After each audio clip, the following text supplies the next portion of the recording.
ہم بات کر رہے ہیں ویلیڈیٹی ریکوائرمنٹس کہ جب آپ اسٹوڈنٹ ویزا کی اپلیکیشن کرتے ہیں یو کے میں آنے کے لیے تو اس میں جو منیمم اور جو انیشیل ریکوائرمنٹس ہوتی ہیں وہ آپ کو معلوم ہونی چاہیے. جب بھی آپ انٹری کلیئرنس کی اپلیکیشن یو کے میں آنے کے لیے کر رہے ہیں ایز اے اسٹوڈنٹ تو کن چیزوں کا آپ نے خیال کرنا ہے, اور میں اسے یوں کہوں کہ کن پروسیسز کے بعد ایکچولی آپ کی اپلیکیشن اسٹارٹ ہوگی, تو آپ کو اس چیز کا معلوم ہونا چاہیے. سب سے پہلی بات کہ آپ نے کریکٹ فارم, کریکٹ اپلیکیشن جو ہے وہ آپ نے سبمٹ کی ہو. اسٹوڈنٹ اپلیکیشنز میں یہ کنفیوژن سم ٹائم آ جاتی ہے کہ ایک اپلیکیشن چائلڈ اسٹوڈنٹ کی بھی ہوتی ہے اور ایک ایڈلٹ اسٹوڈنٹ کی ہوتی ہے, تو آپ کو میک شیور کرنا ہے کہ آپ نے کریکٹ فارم اور کریکٹ اپلیکیشن آپ نے سبمٹ کی ہے.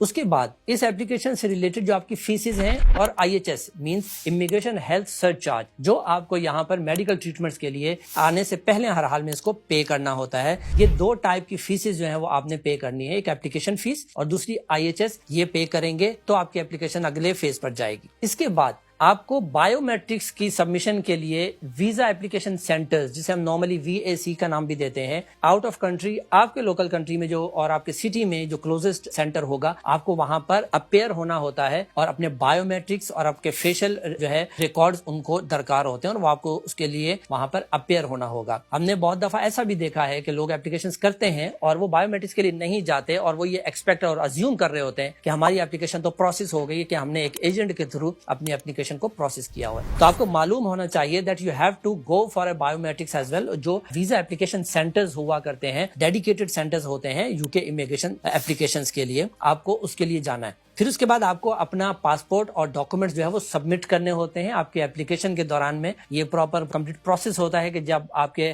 سارے ڈاکومنٹس ریلیٹڈ اپلوڈ ہوتے ہیں آن دا پورٹل. یہ آپ خود بھی کر سکتے ہیں اور یہ ویزا اپلیکیشن سینٹر پر بھی جا کر یہ اپلوڈ ہوا کر سکتے ہیں اگر آپ وہاں پر جا کے ان کی جو سروسز ہیں آپ اگر ان کو ایکوائر کرتے ہیں. اور اس کے ساتھ ساتھ جو آخری چیز ہے جو بہت ضروری چیز ہے اس اپلیکیشن کے حوالے سے, وہ CAS لیٹر یعنی certificate of acceptance for studies letter. یہ ایک لیٹر ہوتا ہے کہ جو UK سے یونیورسٹیز آپ کو ایشو کرتی ہیں. اس لیٹر کے اوپر آپ کی ساری کورس ڈیٹیلز اور آپ کی پرسنل ڈیٹیلز موجود ہوتی ہیں اور اسی کی بیس پر ایکچولی آپ کی اپلیکیشن آگے پروسیس ہوگی اور آپ کی اپلیکیشن آگے بڑھے گی. تو ان 5 چیزوں کو اگر آپ میک شیور کریں گے اور ان کو دیکھتے ہوئے اور ان کی ویلیڈیٹی کو مینٹین کرتے ہوئے اگر آپ اپنی اپلیکیشن کو سبمٹ کریں گے انٹری کلیئرنس, تو آپ کی اپلیکیشن نیکسٹ اسٹیج پر جسے ہم سوٹیبلٹی ریکوائرمنٹ اور سوٹیبلٹی آف دی اپلیکیشن کی طرف جاتے ہیں, تو تب آگے آپ بڑھ سکیں گے. اگر ان میں سے کوئی بھی چیز مسنگ ہوگی تو آپ کی اپلیکیشن انیشیل اسٹیج پر ہی ریجیکٹ کر دی جاتی ہے انویلڈ قرار دے کر. اس چیز کا خیال آپ نے